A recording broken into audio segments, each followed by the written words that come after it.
त्यांना खूप रिसर्च आणि खूप डोज रेग्युलेशन, साईड इफेक्ट सगळं बघून बनवलेलं आहे. पण ते आता PCODसाठी जे ट्रीटमेंटमध्ये वापरतोय ना, त्याचे खूप पर्टिक्युलर इंडिकेशन्स आहे. त्याच्यातच वापरलेलं बरं. म्हणजे कधी-कधी जर बायकांना खूप हेवी फ्लो आलं after 6 months of no period, मग कोण ना कोणतरी डॉक्टर त्यांना बर्थ कंट्रोल पिल्स देणार. इन शॉर्ट कसं आहे ना, तुमच्या बॉडीचे हॉर्मोन्स गडबड झाले म्हणून बाहेरचे हॉर्मोन्स तुम्हाला तात्पुरतं रिलीफ देणार, बट हे कुठलंही ट्रीटमेंट परमनंट नाही. So if you are taking birth control pills, ह्याच्यात तेच इस्ट्रोजन आणि प्रोजेस्ट्रॉनचे कॉम्बिनेशन्स आहे. हेच इस्ट्रोजन प्रोजेस्ट्रॉन तुमच्या बॉडीमध्ये जाणार, तुमचे इम्बॅलन्स्ड हॉर्मोन्सला एक बॅलन्समध्ये आणणार आर्टिफिशियली. तुम्हाला टेम्पररी 3, 4, 6 महिने रिलीफ पण वाटेल. The minute you're off the medicine you go back to the same problem. त्याच्यामुळे तुम्हाला हे समजणं खूप इम्पॉर्टंट आहे की तुम्ही जर बर्थ कंट्रोल पिल्स घेताय, if advised by the doctor is okay, because कुठलाही डॉक्टर तुम्हाला 3 ते 4 की 5 महिने देणार. बट तुम्ही मुळात जो प्रॉब्लेम आहे त्याच्यावर बेटर वर्कआउट केलं ना, की तुम्हाला ह्या पिल्सची गरज नसणार. या pills are a very short term treatment, ज्याच्यात तुम्हाला इमिजिएट रिलीफ वाटेल, पण काहीही लॉंग टर्म मिळणार नाही. हां, थोडेफार 1-2% साईड इफेक्ट्स होतात, but that is compared to any other pills. आणि हल्लीचे नवीन पिल्स आले ना, कधी कधी कशामध्ये ना weight loss is also an effect. आणि हे प्रिसाईज ट्रीटमेंट तुम्हाला डॉक्टरच देणार. सो स्वतःच्या मनाने काही घेऊ नका. That is the only request. कुठली गोळी कुठल्या पेशंटला चालणार, काय साईड इफेक्ट होणार नाही होणार, प्लीज कन्सल्ट अँड टेक. पण हे कायमस्वरूपी ट्रीटमेंट नाही. हे फक्त आर्टिफिशियली तुमचे हॉर्मोन बॅलन्स करणार, त्याच्या व्यतिरिक्त काही तुम्हाला होणार नाही. So please keep it aside, घ्या 2-3 महिने, पण मुळात जो तुमचं एक्सरसाइजचा पॅटर्न आहे ते करेक्ट केलं तरी तुम्हाला काही गोळ्यांची गरज नाही. हे कायमस्वरूपी ट्रीटमेंट नाही आहे. हे फक्त आर्टिफिशियली बॉडीला कन्फ्यूज करणार की for the time being I am okay, पण जसं बंद केलं तुम्ही आहात तशीच परत होणार आहे. सो कितीतरी बायका ऐकल्या असणार, 6 महिन्याचं कोर्स घेतला असं ते म्हणतात, पण 2 महिने बरोबर आली मग परत आहे तशीच आहे. अरे पण तेच तर सांगतो ना, तुम्ही मुळात कारणच काय बरं नाही केलं. तुम्ही फक्त गोळी खाल्ली, ओके, आज खाल्ली, ओके, बरं आलं, या महिन्यात पिरियड छान आले, डॉक्टरवर अगदी खुश. सो मेजरली हे तिकडे होतं जेव्हा अवेअरनेस खूप कमी आहे. मेट्रोपॉलिटन सिटीजमध्ये तरी पेशंट्सला अवेअर आहे की आम्ही हे कुठली गोळी खातोय. आम्ही पण त्यांना सांगून देतो, you are taking a birth control, याचे इफेक्ट काय, याचे साईड इफेक्ट काय, तुम्ही विचारून घ्या, तुम्ही काय घेताय, तुमचे काय साईड इफेक्ट वाटले तर आम्हाला कळवा. But there are a set of crowd ज्याच्यात कुठे अवेअरनेस नाहीये, फोन्स ॲक्सेस नाहीये, तर हे काय वर्षानुवर्ष पण घेत राहतात. त्याच्यावर तुम्हाला पिरियड येणार, पण ना तुम्हाला मूल राहणार, ना तुम्हाला बेसिक करेक्शन काय मिळणार. सो लॅक ऑफ अवेअरनेसमध्ये यांचं कन्झम्पशन जास्त होतो. थोडेफार इंडिकेशन्स आहे ज्याच्यात एखादी काय सिस्ट आली आहे, पाण्याची गाठ आली आहे, किंवा 2-3 महिने नॉट PCODमुळे काहीतरी इम्बॅलन्स झालंय, ठीक आहे, 2-3 महिन्यामध्ये patients become better, but not as a ritual. ही आता फर्स्ट लाईन ड्रग थेरपीच नाही राहिली आहे for any kind of PCOD. हे खूप अगोदरच्या गाईडलाईन्स होत्या 10-15 वर्ष अगोदर, वेन काही गोळ्या नव्हत्या, it was only the pills.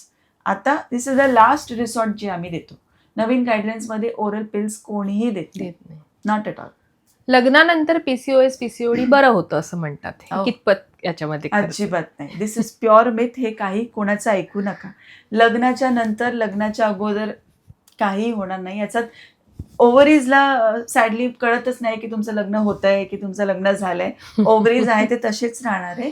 So लग्नानंतर बरं होते की वाईट होते की सिव्हिअर होतो, हे फक्त तुमच्या लाईफस्टाईलवर डिपेंड होणार. लग्नानंतर येस, लोक असं का पण म्हणत असणार ते पण मी सांगते की लग्न झालं की कधी कधी यंग एजेसमध्ये ज्यांचे लग्न होतात, PCOD असू द्या सोनोग्राफीमध्ये, पण त्यांची अंडीची क्वालिटी बेटर होते. सो जर मी कोणाला 22व्या वर्षी घेतलं आणि कोणाला 32-32व्या वर्षी घेतलं, दोघांना PCOD, तर डेफिनेटली जे 22व्या वर्षी PCOD पेशंट आहे ती इझिली प्रेग्नेंट होणार compared to somebody whose 32. So ह्या मिथने जेव्हा अगोदर लोक लवकर लग्न करायचे आणि त्यांना वाटायचं अरे पिरियड इश्यू आहे, लग्न करून टाका, नंतर मुलं बाळा झाले की होऊन जाईल. So this was the reason की तेव्हा काय व्हायचे, यंग एजेस, यंग अंडी, चांगल्या क्वालिटीची अंडी असायची, सो ते पटकन प्रेग्नेंट राहायचे irrespective of the PCOD and PCOS, because as a sed बारीक होत्या, हेल्दी होत्या, झालं. पण लग्न आणि पीसीओडीचा काहीही संबंध नाहीये ऍट ऑल. PCOS मुळे किंवा PCOD मुळे अँझायटी आणि मेंटल हेल्थवर प्रॉब्लेम फरक येतो का? पडतो. मूड खूप. स्विंग्स होणं Yes. वगैरे? Mood swings and sadly in today's generation with phone, body shaming. So मुळात प्रॉब्लेम काय होत आहे ना, why all this is happening. See, अगोदर पण लोक ओबीस होत्या, ओव्हरवेट होत्या, दिस इज 50 years बिफोर. तेव्हा फॅट पर्सेंटेज किंवा फॅटवर एवढं कोणाचं लक्ष नाही जायचं. We use to label it as a chubby baby. खाऊन पिऊन घरातल्या मुली आहे म्हणून ते असे आहे. They use to feel proud about it. And ठीक आहे, तेव्हा काहीच एवढं इश्यू नव्हतं. आता काय झालंय, अगदी माझ्याकडे तर 8वी 9वी 10वीच्या मुली, मॅडम मी गोड बंद केलंय, मॅडम मी एकच चपाती खाते, मॅडम माझं टमी सुटलंय, मॅडम माझे पॅन्ट टाईट होते. अरे आहेच 30 किलोची, त्याच्यात काय पॅन्ट टाईट होणार आहे. And they have gone to what severe ways. जेवल्यानंतर वॉमिट करतात सो दॅट ते कॅलरी पोटात नको राहायला. All this also I have seen in young girls. So हे प्लीज अंडरस्टँड करा की आजार इज ओके, पण शेवटी तुमची बॉडी ती तुमची सगळ्यात इम्पॉर्टंट बॉडी आहे. त्याला फॅट आणि लुक्सवर काय करू नका. बिकॉज यांचं काय झालंय, एखादी कोणतरी अगदी स्लिम आहे, मे बी जेनेटिकली स्लिम असेल, एखादी थोडी चब्बी आहे, then it starts going in their brain की अरे मी जाड झाली आहे. कुठेतरी फोनवर वाचलं की अरे एखादा इंजेक्शन आलाय बारीक व्हायला. अगदी 11th-12th पर्यंत त्यांचं सगळं ट्राय करून झालेलं असतं. And we are shocked. पेरेंट्सला सुद्धा अवेअर नाही आहे. हल्ली काय half the things you get OTCवर, मेडिकलमधून घेतलं खाल्लं. आणि त्याच्यामुळे त्यांची मेंटल हेल्थ खूप अफेक्ट होते.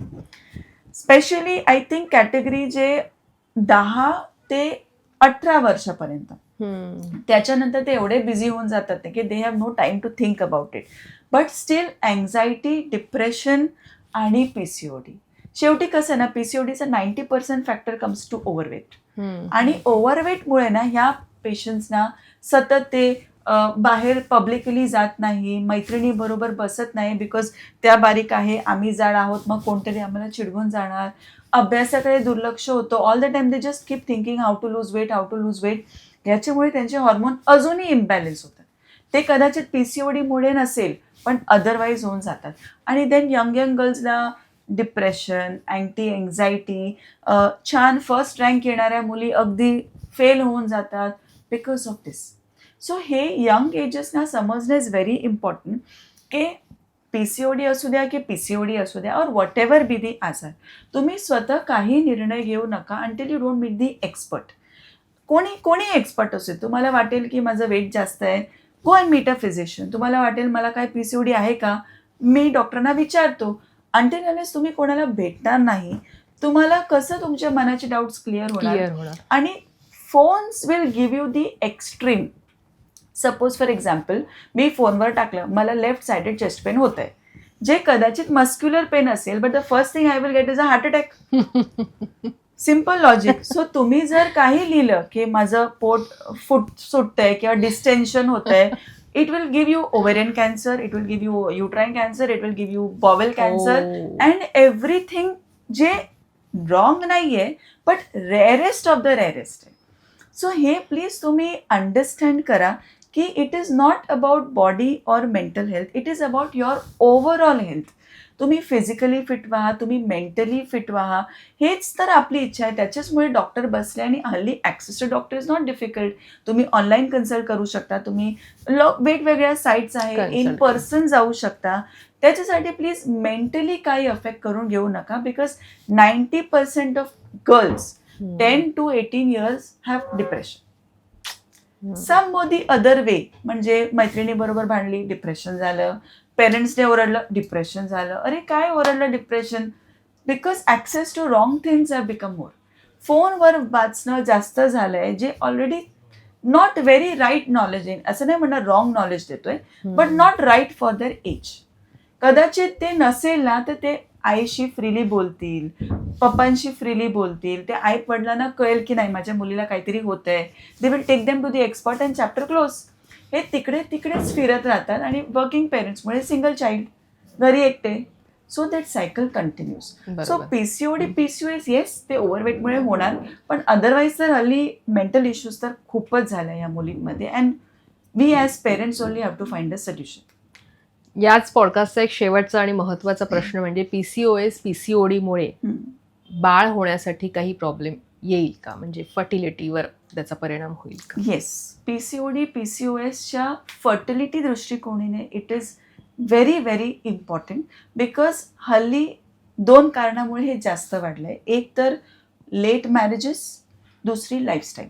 So as I said, young एजमध्ये अंडी हेल्दी असतात, ॲज दी एज ॲडव्हान्सेस अंडीची क्वालिटी पुअर होत आहे. सो हे मान्य करणं खूप इम्पॉर्टंट आहे की जर तुम्ही 30 नंतर लग्न करताय तर प्लीज एक हेल्दी लाईफस्टाईल मेंटेन ठेवा, ज्याच्याने तुमचे हॉर्मोन्स मॅनेज होणार, बॅलन्समध्ये राहणार आणि तुमचे पिरियड्स रेग्युलर होणार.